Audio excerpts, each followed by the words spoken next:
வல்லவரான வல்லவர் திரைப்படத் துறையில் உதவி இயக்குநராக பணியாற்றி வருகின்ற திருமிகு சாம்ராஜ் ஐயா அவர்களை சுஜாதாவும் பகடியும் என்ற தலைப்பில் உரையாற்ற வருமாறு அன்போடு அழைக்கிறோம். நண்பர்களே, சுஜாதா பிறந்த தினத்தில் சுஜாதாவை குறித்து உரையாடுவதில் பெரும் மகிழ்ச்சி.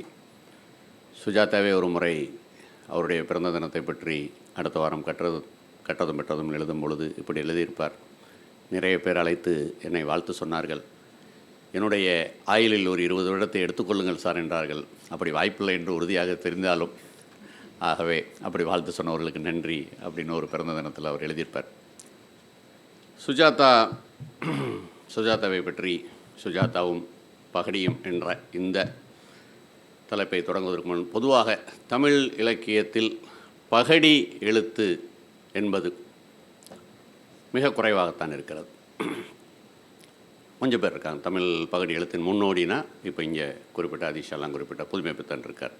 அவர் பகடியினுடைய முன்னோடி. கருணை என்பது ஒரு கிழங்கின் பெயராக ஆகிவிட்ட ஒரு காலத்தில் அப்படின்னு ஒரு கதையை தொடங்குவார். தர்மம் என்பது நகரத்தில் ஒரு ஆடம்பர வஸ்து அப்படின்றது அவருடைய இன்னொரு வரி. ஆக தமிழ் இலக்கியத்தினுடைய பகடியினுடைய முன்னோடியாக நாம் புதுமை பித்தனை கருதலாம். அதுக்கு பின்னாடியும் இருக்காங்க. சுந்தர ராமசாமி இருக்கார், பண்ணுவார். அவருடைய கவிதைகள் உண்டு, உரைநடைகளிலும் உண்டு. அப்புறம் ரொம்ப முக்கியமாக ஜானகிராமன்கிட்ட பகடி உண்டானா உண்டு. ரொம்ப மெல்லிய பகடி. அவருடைய ஒரு சிறுகதையில் ஒரு வரி வரும். பேப்பர் ஒருத்தர் எடை போடுவார். போடும்பொழுது தராசு சரியாக இருக்குமா அப்படின்னு கேட்பார். நீ சாமி ஒரு போஸ்ட் கார்டை வாங்கிட்டு வா, அதில் எழுதின கார்டு எழுதாத கார்டு ரெண்டையும் போடு, என்ன துல்லியமாக நிற்கும் அப்படின்வார். அப்படி ஜானகிராமனும் எழுதுவார். அப்புறம் இருக்கவே இருக்கிறார் ஜெயமோகன், பகடி எழுத்தின் சொந்தக்காரர். முத்துலிங்கம், சோபாசக்தி, காலம் செல்வம், இவர்களெல்லாம் தமிழ் தீவிர இலக்கியத்தின் பகடி எழுத்தின் முன்னோடிகள், பகடி எழுத்தின் சொந்தக்காரர்கள். தமிழ் வணிக எழுத்துன்னு சொல்கிறதுல எனக்கு அவ்வளோ உடன்பாடில் வெகுஜன் எழுத்து அப்படின்னு சொல்லலாம். தமிழ் வெகுஜன் எழுத்தின் பகடியின் மன்னன் சுஜாதா தான். அவருக்கு நிகராக ஒருவர் தமிழில் பகடி செய்ததில்லை. சுஜாதாவை பற்றி வண்ணதாசன் ஒரு முறை குறிப்பிடுவார். ஒரு கடிதத்தில் எழுதுவார். நாமெல்லாம் தோட்டக்கத்திரி எடுத்து மீசையை செதுக்கி கொண்டிருந்த பொழுது சுஜாதா தான் சின்ன கத்திரி எடுத்து அதை செல்லமாக கத்தரித்தவர். இது பெரிய மீசை கொண்ட தமிழ் முகங்களுக்கு பிடிக்காமல் இருக்கலாம், ஆனால் ரகசியமாக அவர்கள் ரசிக்கத்தான் செய்வார்கள். இதுதான் சுஜாதாவுடைய நடையை பற்றி வண்ணதாசன் சொல்லக்கூடியது. அப்படி தமிழ் உரைநடையினுடைய முகத்தை மாற்றியவர் என்றால் மிக உறுதியாக சுஜாதா அப்படி மாற்றினார். சுஜாதாவினுடைய இந்த பகடி எழுத்தை உரை தொடங்குவதற்கு முன்னால் அவருடைய ஒரு நாவலினுடைய தொடக்கத்தை வாசிக்கலாம். துல்லியமாக வாசிக்கன்றதுக்காக தான் நான் வாசிக்கிறேன், நான் நினைவுலேருந்தே சொல்லுவேன். பெங்களூர் சென்னை சாலையில் பெங்களூர் சென்னை சாலையில் 144வது கிலோமீட்டரில் இரவு 12:30 அந்த விபத்து நிகழ்ந்தது. 70 கிலோமீட்டர் வேகத்தில் சென்று கொண்டிருந்த பஸ்ஸின் கேபினில் திருமால், முருகன், இயேசுநாதர், இன்ன பிற தெய்வங்கள் படத்துக்கு அருகில் அகர்பத்தியும் மல்லிகையும் மணக்க உள்ளே வீடியோவில் கதாநாயகன் எப்படி என்று கேட்டதற்கு பதில் சொல்ல இயலாதவாறு பெரும்பாலான பயணிகள் உறங்கிக் கொண்டிருக்க, டிரைவர் ஒரு வளைவில் வேகத்தை குறைத்த பொழுது எதிர் திசையில் மோட்டார் சைக்கிள் என்று அவர் நம்பிக்கொண்டிருந்தது ஒற்றைக்கண் லாரியாக சட்டென பரிணமிக்க, அதை தவிர்க்க இடதுபுறமாக அதிகமாக திரும்பிய போது மாட்டு வண்டியை தாமதமாக கவனித்து ஒரு சரையல் திருப்பம் செய்தும் லாரியின் பின்புறத்தில் நீட்டிக்கொண்டிருந்த ஸ்டீர் கம்பிகளின் பஸ்ஸின் வலது பக்கத்தை இரும்பு விரல்களால் வருடி, வேகத்தால் இரக்கமில்லாத பௌதிக விதிகளால் பஸ் நிலை குலைந்து மரத்தை நோக்கி விரைவாக சற்றென்று மரத்தில் பட்டு சரளையில் மனம் மாறி 2 டயர்கள் தூக்கி கொண்டு சாலையில் உலோகம் தீற்றியதில் மத்தாப்பு தெரித்து கவிழ்ந்து உருண்டு பஸ்ஸின் விளக்குகள் அணைந்து போவதற்கு முன் வீடியோவில் எப்படி என்றது விபத்தில் 15 பேர் இறந்து போயிருந்தார். இப்படி ஒரே பக்தி. இவ்வளவுதான். இதுதான் சுஜாதா. பொதுவாக தமிழ் இலக்கியத்தில் எப்பொழுதுமே நாவல், கவிதை தொகுப்புகள், கட்டுரை தொகுப்புகள் எல்லாம் எழுத்தாளர்கள் ஒரு விதமாக சுஜாதா வரியே தான் ஈசான முளையை பார்த்து பேனா வச்சுட்டு உட்காந்துருப்பாங்கன்னு சொல்லுவார். அப்படி தான் தமிழ் எழுத்துமே எப்பொழுதுமே கொஞ்சம் தீவிரமானது தான். தீவிரம் என்று தானே நம்பிக்கொள்ளும் அல்லது தானே கொஞ்சம் முறுக்கி கொள்ளும். மொழியை முறுக்கும், ஆள்களோட கையை பிடிச்சி முறுக்குவாங்க, எல்லாமே செய்வாங்க. அப்போ இந்த தமிழ் இலக்கியத்தை சிரிக்க வைப்பதற்காக, அந்த மொழியை கொஞ்சம் இலகுவாக்கி மனிதர்களை சிரிக்க வைப்பதற்கான இன்னும் ஒரு கூரிய பகடியின் வழியாக, கூரிய வரிகளின் வழியாக செய்ததில் சுஜாதாவுக்கு பெரும் பங்குண்டு. 50களில் 60களில் 70களில் பிறந்தவர்களை தீவிர இலக்கியத்தை அறிமுகப்படுத்தியதில் சுஜாதாவுக்கு தான் பெருமை உண்டு. நான் என்னை போன்றவர்களெல்லாம் தீவிர இலக்கியத்திற்குள் வந்ததற்கு அவருக்கு மாத்திரமே முழுக்க முழுக்க நன்றி கடன்பட்டிருக்கிறேன். அவர் கனாலியின் கடைசி பக்கங்களில் லாசாராவை பற்றி எழுதுவார். பார்க்கடல் படிக்காதவர்கள் தமிழில் இருக்கவே கூடாது, புதுமை பித்தனை படிக்காமல் ஒருத்தர் எழுதவே கூடாது. இப்படி நிறைய எல்லா முக்கியமான கல்யாண்ஜியெல்லாம் சாதாரணமாக அவருடைய நாவலுக்குள் தென்படுவார். என்ன கதை இது வரும், ஒரு ஸ்ரீரங்கத்தில் நடக்கக்கூடிய ஒரு கதை இருக்குது. அவருடைய கொஞ்சம் ஏறக்குறைய சொர்க்கத்திலெல்லாம் அசால்ட்டாக அங்கங்கங்கே வண்ணாசனம் கலாப்பிரியாக வந்துகிட்டே இருப்பாங்க. இப்படி நமக்கு ஒரு தீவிர இலக்கியத்திற்கான அறிமுகங்களை நிறைய பேர்கள் மாத்திரமல்ல, அவர் சொன்னார்னா மிக உறுதியாக அதை நம்பி வாங்கி படிக்கலாம். அதில் எந்த விதமான சந்தேகமே இல்லை. உறுதியாக நம்பி படிக்கலாம், நல்லாயிருக்கும் உறுதியாக. ஒரு பொழுதும் அவர் பரிந்துரைத்த ஒரு புத்தகம் நம்மை கைவிட்டதே கிடையாது, என்னை ஒரு பொழுதும் கைவிட்டதே கிடையாது. அவர் பரிந்துரைத்த எல்லா புத்தகமும், தோப்பில் முகமது மிரான், சிவகாமி, எவ்வளோ பேர் அறிமுகப்படுத்தியிருக்கார், எந்த புத்தகமும் நம்மளை கைவிட்டதே கிடையாது. ஆக தமிழ் இலக்கியத்தில் 50, 60, 70 பிறந்தவர்களை தீவிர இலக்கியத்திற்குள் கொண்டு வருவதற்கான ஒரு பெரும் வாசலாக, திறவாக இருந்தவர் சுஜாதா தான். சுஜாதா ஒரு முறை காந்தியை பார்த்ததை பற்றி எழுதுகிறார். நான் அவரை 2 முறை சந்தித்திருக்கிறேன். சுதந்திரம் பெற்ற பின் ஸ்ரீரங்கத்திற்கு வந்தார். வண்டி லால்குடியில் தாமதமாகி ஸ்ரீரங்கத்திற்கு வந்தது. நாங்கள் மரத்தில் ஏறியிருந்தோம். என் பக்கத்தில் இருக்கக்கூடிய ரங்கு கதர் தொப்பி போட்டிருந்தான். அவசரமாக அன்றைக்கு கடன் வாங்கி போட்டிருப்பதாக சொன்னான். நானும் வாங்கலாம் நினைத்தேன், காசு இல்லை. வண்டி மெதுவாக இரும்பு இரைச்சலோடு நிற்க கதவு திறந்து காந்தி வெளியே பார்த்தார். நல்ல நிறமாக இருந்தார். சற்று நேரம் நின்றுவிட்டு புறப்பட்டு விட்டார். நான் கடைசி வரை ரங்கராஜன் ஒரு பையன் இருப்பானே எங்கே நின்று கேட்பார் என்று நினைத்தேன். கேட்கவே இல்லை அப்படின்னு முடிப்பார்.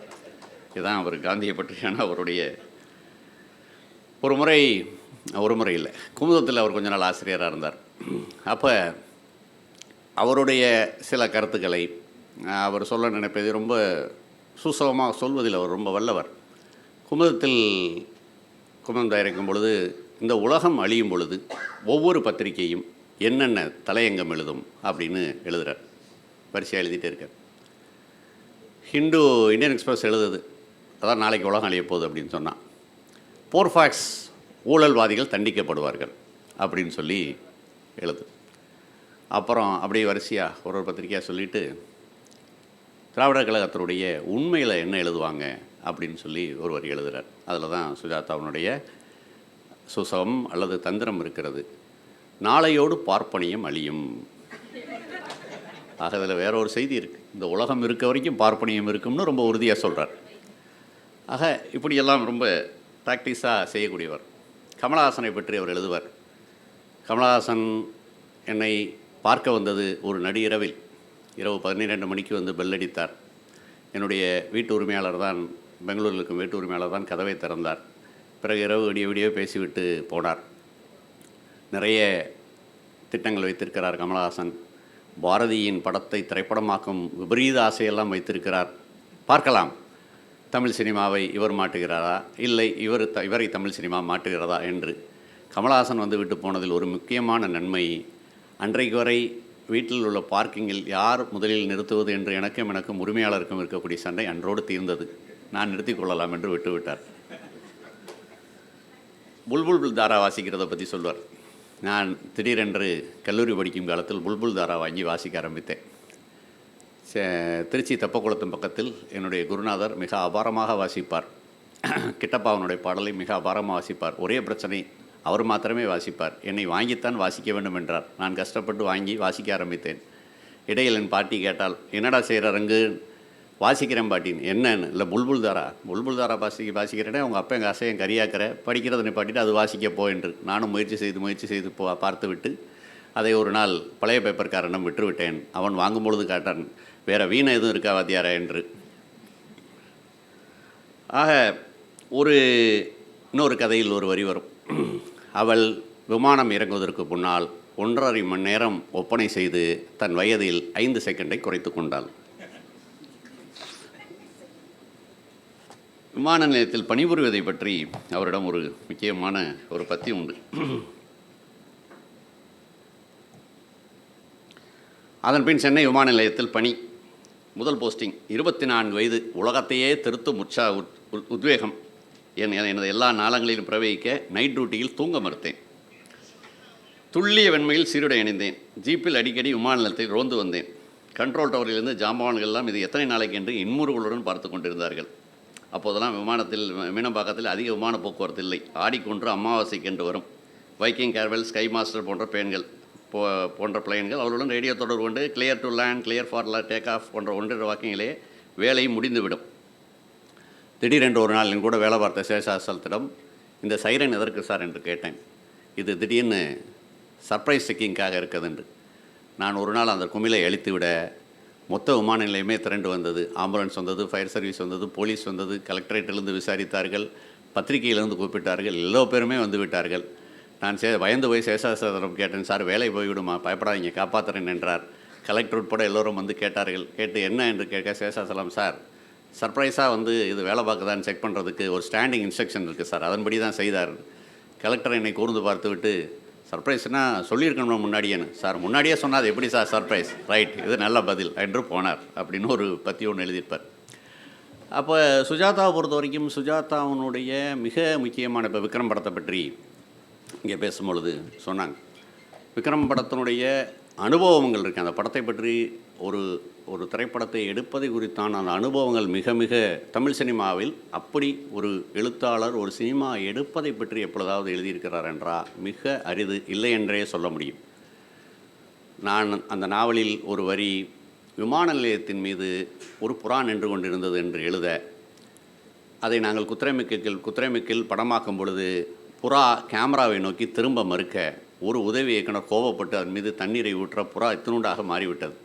இப்பொழுது புறாவை மறுபடியும் பழைய சைஸுக்கு ஆக்க வேண்டும். அதற்கு ஹேர் ட்ரையர் வேண்டும். ஹேர் ட்ரையர் அங்கே இல்லாமல் அங்கிருந்து 250 கிலோமீட்டர், குத்திரைமுக்கிலிருந்து 250 கிலோமீட்டர் டாக்ஸி பிடித்து மங்களூரில் போய் ஹேர் ட்ரையர் வாங்கி வந்து மறுபடியும் அதை உப்ப வைத்து எடுத்தார்கள்.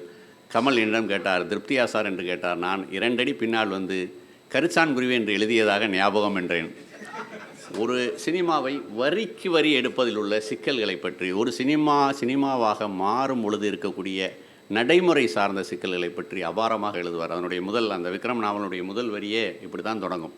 இந்த கதைக்கு மிக ஆதாரமான சம்பவம் ஒரு செப்டம்பர் மாத மழை தினத்தில் நடந்தது. இதுதான் அந்த நாவலினுடைய முதல் வரி. அதை பற்றி எழுதும்போது சொல்வார், அதை நாங்கள் படம் பிடித்தது பட்டை உரிக்கு மே மாத வெயிலில். சென்னை மியூசியத்தில் வாசலில் வைத்து அந்த காட்சி எடுக்க லாரியாக தண்ணீரை கொண்டு இறைத்து அந்த காட்சியை எடுத்தார்கள். கமல் மறுபடியும் என்னிடம் கேட்டார், திருப்தியா சார் என்றார். ஆக ஒரு படத்தை வரிக்கு வரியாக எடுப்பதில் உள்ள சிக்கல்கள், ஒரு நாவல் என்பது சினிமாவாக மாறும் பொழுது அதில் உள்ள நடைமுறை சிக்கல்களை பற்றியாக ஒரு உதவி இயக்குனராக, ஒரு சினிமாவில் பணிபுரியக்கூடிய ஒருவனாக அந்த அனுபவங்கள் எனக்கு மிக முக்கியமாக இருக்கிறது. அதை அப்படி தமிழில் வேறு யாராவது எழுதியிருக்கிறார்கள் என்றால் இல்லை என்று தான் சொல்ல வேண்டும். விக்ரம் சார்ந்து அவருடைய அனுபவ குறிப்புகள் என்பது ஒரு சினிமாவில் இயங்கக்கூடியவர்களுக்கு மிக முக்கியமான படிப்பனைகளில் ஒன்று. அவர்கிட்ட ஒரு தடவை கேட்குறாங்க, உங்கள் பேனாவில் என்ன மாய சக்தியை சார் ஊற்றுகிறீர்கள்னு. நான் பேனாவில் எழுதுறதை விட்டு 20 வருஷம் ஆச்சுங்க, நான் அடிக்கிற புறம் கம்ப்யூட்டரில் தான் அடிக்கிறேன்னு சொல்லி பதில் சொல்லுவார். வேறொரு சமயத்தில் கேட்பாங்க அவர்கிட்ட, நீங்கள் சைவமா அசைவமான், நான் வைணவம் அப்படின்னு ஒரு பதில் சொல்வார். முகம் படத்திற்கு ஒரு விமர்சனம் எழுதியிருப்பார். ஒருவனுடைய கோரமான முகத்தை கொண்ட ஒருவன் அந்த முகத்தை பிளாஸ்டிக் சர்ஜரியால் மாற்றிக்கொண்டு அதை கொண்டு அவன் கதாநாயகனாகி அவன் பெரிய கதாநாயகனாகி சினிமாவில் நடித்து மிக புகழ்பெற்று கதாநாயகெல்லாம் அழுது அவருடைய காதல் கொண்டு போன்ற ஒரு முகத்தை வைத்துக்கொண்டு என்னெல்லாம் செய்வதை பற்றி ஞானராஜசேகரன் அந்த திரைப்படத்தை எடுத்திருக்கிறார். நாசர் நன்றாகவே நடித்திருக்கிறார். இடையிடையிலே கண்ணாடியில் பார்த்து ஏன் என் முகம் இப்படி இருக்கிறது என்பதை தவிர்த்திருக்கலாம். இளையராஜாவுடைய செய்யுமே மிக சரியாக வந்திருக்கிறது, நல்ல படம், மக்களும் இந்த படத்திற்கு வர வேண்டும் அப்படின்னு சொல்லி அதை பற்றி முடிப்பார். அப்போ ஒரு ஆண் ஒரு நாவல் ஒன்று எழுதினார். எழுதும்போது அந்த நாவலில் பொறுத்த வரைக்கும் ஒவ்வொரு அத்தியாயம் முடியும் பொழுதும் அந்த அத்தியாயம் அப்படின்னு சொல்லித்தான் முடியும். நர்ஸ் என் கையில் ஊசியை குத்தினால் என்று சத்தமிட்டார். இப்படியே எல்லா அத்தியாயமும் ஆன்னு முடியும். அதை எழுதிட்டு இருக்கும்போது ஒரு அம்மா வந்து ஒரு மனநலம் பிறழ்ந்த ஒருத்தர் இவர் வீட்டுக்கே பெங்களூருக்கே வந்துடுவார். நடு இரவில் 11 மணிக்கு வந்து கதவை தட்டினார். சார், உங்கள் நாவலில் வர மாதிரியே எனக்கும் கொஞ்சம் குரல்லாம் கேட்குது என்று. எப்படி வந்தீங்க என்று கேட்டேன். அதெல்லாம் வழி கண்டுபிடிச்சி வந்து விட்டேன் சார். அப்படி ப்ராக்கெட்டில் ஒன்று எழுதுவார். இவர்களுக்கெல்லாம் வழி கண்டுபிடிப்பது ஒரு சிரமமே இல்லை. அவர் அப்பாவுக்கு ஃபோன் பண்ணி திருநெல்வேலிக்கு ஃபோன் பண்ணேன். அங்கே வந்துட்டானா சார் என்றன். அப்புறம் அவரை கஷ்டப்படுத்தி ஊருக்கு திருப்பி என்பது மிக கஷ்டமாகி போய்விட்டது. பிறகு வேற ஒரு நிகழ்ச்சியில் ஒரு பெண்மணியை சந்தித்தேன். அந்த பெண்மணியும் என்கிட்ட சொன்னார், அந்த நாவலில் வர கதாநாயகன் மாதிரியே எனக்கும் காதில் பூரா குரல் கேட்டுக்கிட்டே இருக்குது சார்னு. என்ன கேட்குதுன்னு சொன்னேன். பூரா பெருமாள் பேராக கேட்குது சார் என்று அந்த அம்மா சொல்கிற பதில். ஆக ஒரு கணேஷ் வசந்தை வந்து நிறைய பேர் அவர் பல சமயத்தில் சொல்லுவார். கணேஷ் வசந்த் வந்து உண்மையாகவே இருக்காங்கன்னு பல பேர் நம்புகிறாங்க அப்படின்னு சொல்லி. சுஹாசினி சென்னை தொலைக்காட்சியில் கணேஷ் வசந்தை பற்றி ஒரு சீரியல் எடுக்கும்போது ஒருத்தர் போய் தீவிரமாகவே கேட்டாராம் சுஹாசினிகிட்ட, உங்களை வசந்த் ரொம்ப தொந்தரவு பண்ணுறாரா மேடம் அப்படின்னு சொல்லி. ஏன்னா உண்மையிலே ஒரு நம்புறாரு, வசந்த்னு ஒருத்தர் இருக்கார், அவர் சுஹாசினியவே தொந்தரவு பண்ணுவார் அப்படின்னு சொல்லி. அப்புறம் ஒரு சமயத்தில் அவர் திருச்சி சென்ட் ஜோசப் காலேஜில் பேச வர்றார். சென்ட் ஜோசப் காலேஜில் பேச வரும்பொழுது என் நண்பருடைய அனுபவம் தான். அப்படியே பழைய அனுபவங்களெல்லாம் எல்லோரும் பேசிக்கிட்டே இருக்காங்க. இங்கே எப்படி இருந்துச்சு சார், அப்படி இருந்துச்சு சார், அப்படி இருந்துச்சு சார்னு சொன்னால் அப்படியே சுஜாதா அப்படியே கேட்டுகிட்டே இருக்கு. இது மாறிடுச்சு, இது மாறிடுச்சு, இது மாறிடுச்சு அப்படின்னு சொல்லி ஒரே ஒரு வரி மட்டும் திரும்பி கேட்குறாரு இவர். வாசலில் கொஞ்சம் பேர் பிச்சை எடுத்துகிட்டு இருந்தாங்களேன்னு. அல்ல, அது மாறவே இல்லை சார், அங்கேயே இருக்குது, ஒன்றுமே ஒரு சொல்லலை. அவ்வளோதான் அந்த உரையே. ஒரு ஒரு ஒரு ஒரு மொழியை எவ்வளவு லாவகமாக பயன்படுத்த வேண்டும், ஒரு எழுத்தாளன் என்பவன் ஒரு மொழியை எந்த அளவுக்கு லாகமாக பயன்படுத்த வேண்டும் என்பதில் சுஜாதாவிடமிருந்து எழுதுகின்ற ஒருவனாக நான் அவ்வளவு கற்றுக்கொள்கிறேன். நான் இன்றைக்கு ஒரு எழுத்தாளனாக இருப்பதற்கு தீவிர இலக்கியத்தில் எப்பொழுதுமே சுஜாதாவினுடைய தீவிர வாசகன் என்று சொல்வது என்பது, சுஜாதாவே துணை கலைத்தால் சபையில் கெட்ட காரியம் செய்ததை போல அப்படின்னு ஒரு வரி சொல்லுவார். அது எதுக்கு சொல்லுவார்னா, அவருடைய காகிதச்சங்கிலி நாவலை படமாக பண்ணுவாங்க, படமாக செய்கிற அனுபவத்தை பற்றி சொல்லுவார். தினத்தந்தியில் காகிதச்சங்கிலியில் நாவலை படம் பண்ணுவதை பற்றி, அதனுடைய படத்தோட பேர் வந்து பொய்முகங்கள். தினத்தந்தியில் பொய்முகங்கள் என்று ஸ்டில் வந்திருந்தது. அதில் ஒரு ஆடை பிடித்து கொண்டு ஆட்டை வெட்டுகின்றவர் நின்று கொண்டிருந்தார். இப்படியெல்லாம் நாவலில் இல்லையே என்று பஞ்ச அருணாச்சலத்திற்கு ஃபோன் செய்தேன். சார், அதெல்லாம் காமெடி ட்ராக், கண்டுக்கிறாதீங்க என்று சொல்லிவிட்டார். பிறகு அந்த படத்தை தயாரித்தவரை ஒரு வங்கியில் வலை போட்ட ஒரு கம்பிக்கு பின்னால் பார்த்தேன். சார், அந்த பொய்முகங்கள் படம் எடுக்கிறதே, அது என்னாச்சு என்று கேட்டேன். அவர் நான் ஏதோ சபையில் செய்யக்கூடாத கெட்ட காரியத்தை செய்து விட்டவரை போல என்னை பார்த்தார் அப்படின்னு சொல்லி. அது மாதிரி ஒரு தீவிர இலக்கியத்தை பொறுத்த வரைக்கும் எப்பொழுதுமே சுஜாதாவை படிப்பதை ஒரு கெட்ட காரியம் என்று தான் எனக்கெல்லாம் சொல்லப்பட்டது. எனக்கு அரசியல் அறிமுகம் செய்தவர் அவர் சுஜாதான்னு கூட சொல்ல மாட்டார். தம்பி, சுஜாதாலாம் படிக்கிறீங்களான்னு கேட்பார். என்னங்க, ஏதோ கையில் நான் ஏதோ ஒரு நீலப்படம் வச்சுருக்க மாதிரி அவ்வளோ வந்து மோசமாக குற்ற உணர்வாக கொள்ள வைப்பார்கள். ஆனால் அப்படி நான் ஒரு பொழுதும் நம்பவில்லை. சுஜாதா எனக்கு அவ்வளவு ஆறுதலையும், அல்லது அவர் இலக்கியத்தரம் வாய்ந்த கதைகள் எழுதியிருக்கிறாரா? நிச்சயமாக எழுதியிருக்கார். எல்டோரடான்னு ஒரு கதை இருக்குது. அப்பா இறக்க போகும்போது அப்பாவை பார்க்க வருவாங்க ஒரு பையன். தமிழினுடைய மிக முக்கியமான கதைகளில் ஒன்று. நகரத்தை மிஞ்சி என்ன கதை இருக்குது? அவ்வளோ முக்கியமான கதை, அவ்வளோ அபாரமான கதைகளை வந்து தமிழில் எழுதியவர். அப்போ எப்பயுமே தீவிர இலக்கியம் என்பது சுஜாதா சார்ந்து எப்பொழுதுமே ஒரு புறந்தள்ளல் அல்லது ஒரு எல்லாமை எப்பொழுதுமே உண்டு. ஆனால் நான் மிக அழுத்தம் திருத்தமாக இதே அண்ணா நூற்றாண்டு நிலையத்தில் நான் வேறொரு சந்தர்ப்பத்தில் வாசகசாலையில் சுஜாதா சார்ந்த ஒரு உரை ஒன்று ஆட்டியிருக்கிறேன். அப்பொழுது சொன்னதை தான் இப்பொழுதும் சொல்கிறேன். தமிழில் எழுதக்கூடிய ஒருவர் சுஜாதாவை வாசிக்காமல் எழுதவே முடியாது என்று நம்புகிறேன். அவ்வளவு அங்கதமும் கூறிய அவதானிப்போம். அவருக்குள்ளே வந்து ஒரு கேமரா இருக்குது. அப்படி பார்த்தார்னா அவ்வளவு துல்லியமாக வந்து ஒன்று வந்து பார்ப்பார். அவர் அமெரிக்காவுக்கு போய் டிஸ்னிலாண்டுக்கு போனதை பற்றி சொல்லும்போது அந்த வரியை இப்படி தான் தொடங்கும்.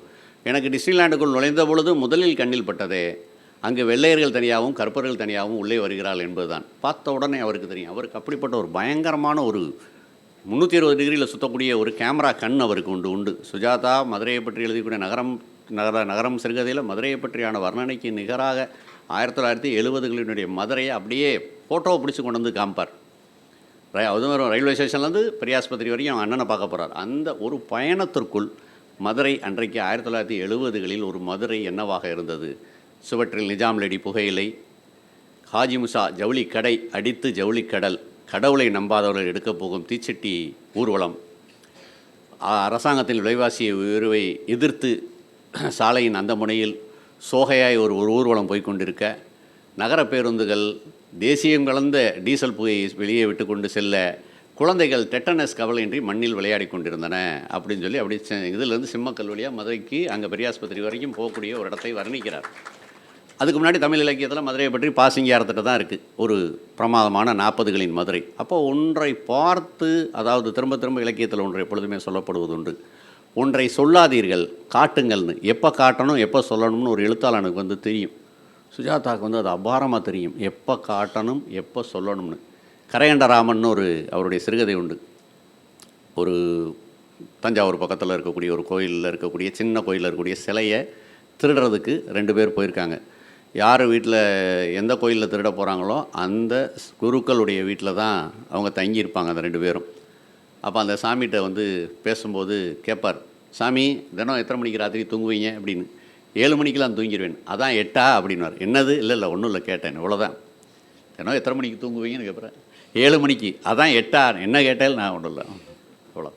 அப்போ அப்படி ஒரு அப்படி போயிட முடியும் அவரால். அதை வந்து சொல்கிறத வந்து அபாரமாக சொல்ல முடியும். இந்த கட்டுறதும் பிட்டுறதும் பின்னட்டையில் ஒரு தடவை போட்டுருவான். மதன் அவரை பார்த்து, என்ன சார் உங்களுக்கு 55 ஆயிடுச்சா, பார்த்தா நம்பவே முடியலன்னு. ஆமாம் 54 மாதிரி தெரியும் அப்படின்னு சொல்லுவார். அவர்கிட்ட எப்பொழுதுமே அவர் படித்த பாசரங்கள், அவர் படித்த பழந்தமிழ் இலக்கியம், அவருக்கு இருக்கக்கூடிய பறந்துபட்ட ஆங்கிலம், எல்லாவற்றிலும் இருக்கக்கூடிய வாசிப்பு, நல்லவற்றை தேடி தேடி தேடி தேடி போய் வாசிப்பது, அவர் பார்த்த நல்ல சினிமா, கேட்ட இசை எல்லாம் சேர்த்து அவரை ஒரு ரசனை மிகுந்தவராக, ஒரு கலையான ஒன்றாக எல்லாவற்றையும் எவ்வளோ கூரிய முறையில் சொல்ல முடியும். பாரதிராஜாவுடைய படங்களை பற்றி எழுதும்போது ஒரு சொல்கிறார், யாரை வேண்டுமானாலும் கதாநாயகன் ஆக்கிவிடும்ன்ற தன்னம்பிக்கையை பாரதிராஜா குறைத்து கொள்ள வேண்டும். மேலும் அவருடைய கதாநாயகிக்கு பெரிய கண்மாத்திரம் இருந்தால் போதும் என்பது அவருடைய சித்தாந்தம். இப்படின்னு ஒரு 3 வரி இருக்குது பாரதிராஜாவுடைய சினிமா பற்றி. இந்த ஊடகங்களை பற்றி ஒரு பத்தி ஒன்று இருக்குது அவர்கிட்ட, ரொம்ப ரொம்ப ஒரு முக்கியமான பத்தி. அதை பற்றியை வாசிக்கத்தான் ரொம்ப நல்லா இருக்குன்னு நினைக்கிறேன். இன்னொரு இடம் இருக்குது. வைரல் ஃபீவர் வந்து என்னை கடுமையாக பாதித்து காதெல்லாம் அடைத்து கொண்டு, யாராவது இன்று செவ்வாய்க்கிழமையா என்று கேட்டால் உருளைக்கிழங்கு என்று நான் பதில் சொல்கின்ற ஒரு அளவுக்கு ஆகி பாரதிதாசன் சாலையில் உள்ள டாக்டர் பாபுவை பார்த்து கொண்டு வரும்பொழுது புயல் வேகத்தில் ஒரு இளைஞர் பைக்கில் வந்து என்னை இடித்தார். இடித்தவுடன் நான் அவரிடம் கேட்டேன், ஒரு விபத்து நடப்பதற்கு 2 முட்டாள்கள் வேண்டும். எதையாவது யோசித்து கொண்டு போகும் ஒரு முட்டாள் எழுத்தாளன், அசுர வேகத்தில் வரக்கூடிய ஒரு இளைஞன், இருவரும் சேர்ந்தால்தான் இந்த விபத்து நடப்பதற்கான சாத்தியம் என்று. அந்த இளைஞன் சாரி என்று சொல்லிவிட்டு மறுபடியும் 60 கிலோமீட்டர் வேகத்தில் புயல் வேகத்தில் பறந்தான். ஒருவேளை விளக்கை போட்டு வந்திருக்கலாமோ என்று அவன் 2030 யோசிக்கக்கூடும் அப்படின்னு முடிப்பார். 2010 நடக்கும்போது. அப்போ ஒரு சுஜாதா என்ற ஒரு எழுத்தாளரை எப்படி நாம் புரிந்து கொள்ளலாம், அல்ல சுஜாதாவை நாம் எப்படி உள்வாங்கிக் கொள்ளலாம் என்றால், என்னை பொறுத்தவரை நான் தனிப்பட்ட முறையில் ஒருவர் ஒன்றை சொல்லும் பொழுது அதை எப்படியாவது அவருக்கு கடத்தி விட வேண்டும் என்பதுதான் சுஜாதா அவருடைய மிக முக்கியமான நோக்கம். பின்னதாக ஒரு முறை அவர் எழுதும் பொழுதே ஒரு முறை சொன்னார், நான் இலக்கியத்தை கடத்துகிறேன் என்று. வாசகனுக்கு அதை புரிய வச்சிடணும், அந்த உணர்ச்சியை, அந்த உணர்வை எப்படியாவது புரிய வச்சிடணும். அதில் அவர் வந்து அசாத்தியமான ஆற்றல் மிக்கவர். அந்த தெரு கோபித்து கொண்டு திரும்பியது அப்படின்னு சொன்னால் முடிஞ்சிருச்சு உங்களுக்கு, அவ்வளோதான். அப்படி சட்டார்னு ஒரு தெரு திரும்புது, அது எப்படி சொல்கிறது? அந்த தெரு கோபித்து கொண்டு திரும்பியது. வேற ஒரு கதையில் வசந்த் கணேசன் போய் ஒரு பயங்கரமான ஆடம்பரமான ஒரு அப்பார்ட்மெண்ட்டுக்கிட்ட போய் நிப்பாட்டுவாங்க. அந்த மாடி வீடுகள் எல்லாம் ஒரே மாதிரியாக இருந்து ஏறக்குறைய துல்லியமாக என்எஃப்டிசி படத்தில் வரக்கூடிய பெண்களின் மார்பகம் போல சந்தேகமின்றி எல்லாம் தெரிய, இப்படித்தான் ஒரு வரி இருக்குது. அப்போ இதையெல்லாம் வந்து சொல்வதற்கு அவர் மாத்திரம்தான் வேணும். இந்த ஊடகத்தை பற்றி ஒரு வரி இருக்குது, ஒரு பத்தி இருக்குது. நம் ஊடகங்கள், பத்திரிகைகள், டிவி செய்தி சேனல்கள் எப்பொழுதும் கெட்ட செய்திகளையே தருகின்றன. தருவதற்கே இதுதான் காரணம். குடிசைகள் எரிந்தால் தான் வியாசர் பேட்டியை பற்றி நியூஸ் வரும். ஸ்டார் நியூஸ் உதாரணம். இதுதான் ரொம்ப அபாரமான பத்தி. பீகார் அல்லது ஒரிசா அல்லது ராஜஸ்தான் மாநிலத்தில் ஏதாவது ஒரு மூலையில் ஒரு பெண்ணை கணவன் இறந்த பின் எரிக்கிறார்களா என்று காத்திருக்கிறார்கள். எரித்த உடனே கொடியில் தொங்கும் ஜீன்ஸை அணிந்து கொண்டு கேமராவை சேகரித்து கொண்டு கருப்பாக நீளமாக மைக்கிறதை அதை பற்றி கொண்டு ஒரு இளம்பெண் நிறுவி பிளேன் பிடித்து ஜீப் எடுத்து ஒற்றை மாட்டு வண்டி ஒட்டகம் எப்படியாவது கிராமத்தை மேப்பில் தேடி அடைந்து அங்கே போய் பேட்டி கண்டு சப்டைட்டிலுடன் சேட்டலைட் மூலம் தேசம் முழுவதும் ஒளிபரப்புகிறார்கள். எப்பயுமே ஊடகத்துக்கான எப்பயுமே பொருந்தக்கூடிய ஒரு அதை பற்றி என்னுடைய கடைசியில் சொல்வார். இந்த கட்டுரையை எழுதும் இந்த வாரத்தில் அந்த சேனல்களை கவனித்தால் இந்தோனேசியாவில் கிறிஸ்தவ முஸ்லீம் மோதல், இனக்கலவரம், செர்பியாவில் அல்பேனியா செர்பியா மோதல்கள், அயர்லாந்தில் கத்தோலிக்க புரோட்டஸ்டன்ட் மோதல்கள், ஆப்பிரிக்காவில் இனச்சண்டை, செய்தி என்பதற்கே அர்த்தம் கெட்ட செய்தி என்றே ஆகிவிட்டது அப்படின்னு சொல்லி ஊடகங்களை பற்றி சொல்வார். எப்பொழுதுமே ஒரு துல்லியமான அவதானிப்பு இருக்குது. ஒன்று என்னவாக எதிர்காலத்தில் வரும் என்பதை பற்றி. இப்போ திமிழாவை பற்றி சொன்னார், திமிழான்ற கதை சயின்ஸ் ஃபிக்ஷனில் வரக்கூடிய கதை. அப்போ ஹரிஷா சொன்னார். அப்போ இதெல்லாமே அவரால் ஒன்றை நீண்ட காலத்திற்கு ஒரு தொலைநோக்கில் அவரால் பார்க்க முடிந்திருக்கிறது. அதுதான் சுஜாதாவுடைய ஒரு எழுத்தாளனுக்கு ஒரு சமயத்தில் கேட்பாங்க, தமிழ் 1000 வருஷத்துக்கு பிறகு என்ன ஆகணும், 100 வருஷம் கழிச்ச பிறகு தமிழ் என்ன ஆகும்னே தெரியாதுங்க அப்படின்னு சொல்லி ஒரு பதில் சொல்வார். அவருக்கு இந்த மித்தெல்லாம் எப்பொழுதுமே கிடையாது. முடிந்தவரை ஒன்றை உண்மையாக சொல்வது, இந்த உண்மை தான் அவரை பல சமயத்தில் காப்பாற்றி வச்சிருக்க நம்புகிறேன். இந்த உண்மையையும் அதை மிக கூரிய முறையில் சொல்வதும் தான் அவருடைய பலம் நம்புகிறேன். ஒன்றை பார்த்து அதை காட்சி ரூபமாக சொல்வதிலும் அந்த உண்மையை மிக கூரிய முறையில் சொல்வதில் தான் சுஜாதாவினுடைய பலமே இருக்குது. அஜயன் பாலா சொல்லும்போது ரொம்ப உணர்ந்து ஒன்று சொன்னார். அவர் இறந்த பிறகு ரொம்ப அப்படியே வண்ணங்களே இல்லாமல் போயிடுச்சுன்னு. உண்மைதான். அவர் அப்படியே கட்டுறதும் பெற்றதும் எழுதிட்டு இருக்கும்போது திடீர்னு அந்த முடிப்பார். கட்டுறதும் பெற்றதை முடிச்சுட்டு அதை முடிக்கும் போது எழுதுவார், ஒரு வசந்த் கணேஷ் எழுதிவிட்டு வருகிறேனே அப்படின்ட்டு போவார். நான்லாம் அவர் இருக்கும் காலத்தில் ஒன்றை பற்றி அவர் என்ன சொல்கிறார் அப்படின்றது எனக்கு ரொம்ப ரொம்ப முக்கியமானது. அவர் ஓட்டு இயந்திரத்தை பற்றி ஆனாலும் சரி, ஓட்டு இயந்திரத்தை அறிமுகப்படுத்துகின்ற காலத்தில் ராஜீவ்காந்தியை பார்க்கறதை பற்றி ஒரு பற்றி ஒன்று இருக்கும், ரொம்ப பிரமாதமாக இருக்கும். மேற்கத்திய படங்களின் இறுதி காட்சியை போல் ஒரு பெரிய சுவர் பின்னணியாக இருக்க நாங்கள் ராஜீவ்காந்தியை சந்திக்க போனோம். ராஜீவ்காந்தி கை கொடுத்தார். கை மிக மென்மையாக இருந்தது. எதை சொன்னாலும் எளிதில் நம்பிவிடக்கூடியவரை போல தோற்றமளித்தார் அப்படின்னு ஒரு வரி இருக்குது. இவர் தான் பின்னதாக ஊழல்களெல்லாம் மாட்டப் போகிறார் என்று தெரியாது அப்படின்னு சொல்லி ஒரு வரி இருக்கும். அப்போ ஒன்று சொல்லுவோம், அந்த ஓட்டு பெட்டியை கொண்டு போய் முத கேரளாவில் பரூர்ன்ற ஒரு ஊரில் கொண்டு போய் வச்சதை பற்றி சொல்வார். கொச்சினிலிருந்து படகில் நாங்கள் அந்த ஓட்டு பெட்டியை கொண்டு போகும் பொழுது ஒரு ஒற்றை படகை ஓட்டி கொண்டு வந்த முடவன் ஒருவர், இந்த ஓட்டு இயந்திரம் எப்படி இயங்கும் என்று கேட்ட டப்பாக்கட்டு கட்டி வேட்டி கட்டிய இளைஞன், எங்களை பார்த்து ஆச்சரியத்துடன் ஓடி வந்த கன்னியாஸ்திரிகள், நன் ரன்னிங் அப்படின்னு ஒரு வார்த்தையை ஒன்று பயன்படுத்துவார். இப்படி ஒன்றை பற்றி சொல்லும் பொழுது நமக்கு அவ்வளோ சந்தோஷமாக திரும்ப திரும்ப திரும்ப அவர் இன்றைக்கும் நம்மை புதுப்பித்து கொண்டே இருக்கிறார். இன்றைக்கி இந்த உரைக்காக இந்த நேரத்தும் இன்றைக்கும் அவரை படிக்கும் பொழுதும் சுஜாதா ரொம்ப அப்படியே உயிர். அந்த பிராய்லர் கோழி கடைகளெல்லாம் போட்டிருப்பாங்க, கோழிக்கறி 250 ரூபா, உயிருடன் 300 ரூபான்னு போடுவாங்க. அது மாதிரி ரொம்ப உயிராக இருக்கிறது இருக்கு இல்லையா? அதுதான் ஒரு எழுத்தாளன் அதுதான் ரொம்ப முக்கியம். ஒரு நிறைய எழுத்தாளர்கள் தமிழில் வாழும் காலத்திலே செத்துருவாங்க. அவங்க சாகிறத அவங்களே பார்ப்பாங்க, அதான் பிரச்சனை. ரொம்ப துயரம் அதுதான். நான் கோவி மணிசேகரனுடைய ஒரு பேட்டியெல்லாம் இந்த இதில் டிடியில் பார்த்துருக்கேன். ஒரு கேள்வி கேட்குறாங்க அவர்கிட்ட, தமிழில் உங்களுக்கு பிடித்த எழுத்தாளர் கோவி மணிசேகரன், தமிழில் நீங்கள் மதிக்கும் எழுத்தாளர் கோவி மணிசேகரன், தமிழில் நீங்கள் படிக்கும் எழுத்தாளர் கோவி மணிசேகரன், இப்படியே பதில் சொல்லியிருக்காரு. டிடியில் டேப் இருந்தால் வாங்கி பார்த்துக்கலாம். நான் பார்த்துருக்கேன், சின்ன பையனாகவே பார்த்துருக்கேன். அவ்வளோ இப்போ கோவி மணிசேகரன் எங்கே இருக்கிறார், சொர்க்கத்தில் இருக்காரா நரகத்தில் இருக்காரா அது நமக்கு தெரியாது. அவர் எழுதுனதுக்கு நரகத்தில் தான் இருப்பார், அது ஒரு விஷயம். ஆனால் கோவி மணிசேகரனுக்கு வாசகர் இருக்கிறார்களான்னு கேட்டால் இல்லை. கோவி மணிசேகரனை யாராவது தேடுவாங்களா? அவருடைய யாகசாலையிலே அவர் தூக்கி போட்டாங்கன்னு தான் சொல்லணும். அப்படி தான். அப்போது ஒரு எழுத்தாளர் இருப்பது என்பது, புதுமைப்பித்தன் இவ்வளோ காலம் கழித்து இருக்கிறாரா என்றால் புதுமைப்பித்தனுடைய எழுத்தின் வழியாகத்தான் புதுமைப்பித்தன் இருக்கிறார். அப்போது ஒரு எழுத்தாளனுடைய ஒரு கலைஞனுடைய கலை வாழ்வு என்பது அவனுடைய கலையின் வழியாகத்தான் தீர்மானிக்கப்படுது.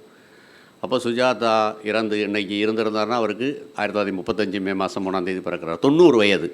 அப்போது ஒரு எழுத்தாளனை நாம் இவ்வளோ பேர் இந்த ஒரு பகல் பொழுதில் கூடி, இப்போ நான் இங்கே இதில் பேச வர்றதுக்கான அடிப்படை எனக்கு சுஜாதாவை பற்றி பேசுகிறது பிடிக்கும், எப்பயுமே பிடிக்கும். அது ரொம்ப சந்தோஷமாக. அது எனக்கு நானே என்கிட்டயே பேசிக்கிற மாதிரி தான் சுஜாதாவை பற்றி பேசுகிறது.